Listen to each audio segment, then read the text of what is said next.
Ang pamagat po ng ating sharing sa hapong ito ay Special Care to the Weak.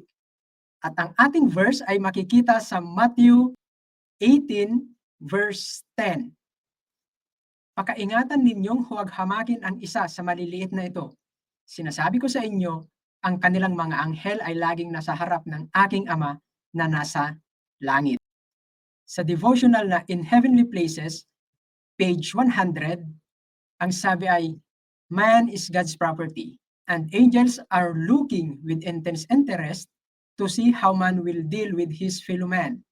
When heavenly intelligences see those who claim to be the sons and daughters of God putting forth Christ-like efforts to help the erring, manifesting a tender, sympathetic spirit for the repentant and the fallen, angels press close to them and bring to their remembrance the very words that will soothe and uplift the soul.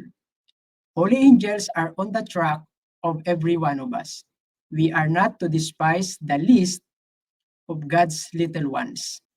Sa context po ng ating binasa, yung tinatawag na kaliit-liitan, least, or little ones, ay tumutukoy sa mga less important, yung mga taong hindi sila masyadong importante, sa mga bata, sa mga bagong convert sa Christianity, bagong convert sa pananampalataya, mga mahihina sa pananampalataya o pagtitiwala nila sa Diyos. So, yun po yung tinutukoy na least, little ones, o kaliit-liitan. Sa lahat po ng iyon,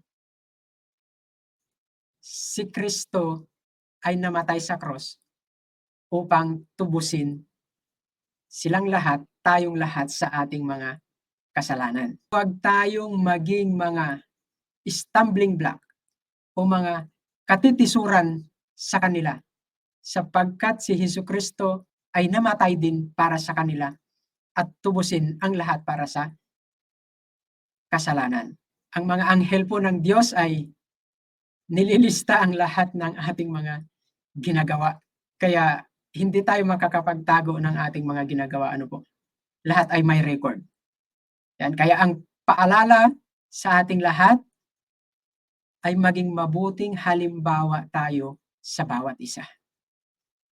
Kung mayroon mang napapalayo sa Diyos, kung mayroon mang nagkakasala, kung mayroon mang mga bago sa pananampalataya, maging maingat tayo sa ating mga actions, maging maingat tayo sa ating mga salita.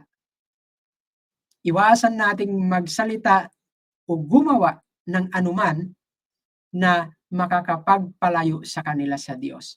Kundi ang ating mga actions, ang ating mga salita, ang ating mga kaisipan ay maging encouragement sa bawat isa sa kanila upang ang bawat isa ay lumapit pabalik sa Diyos.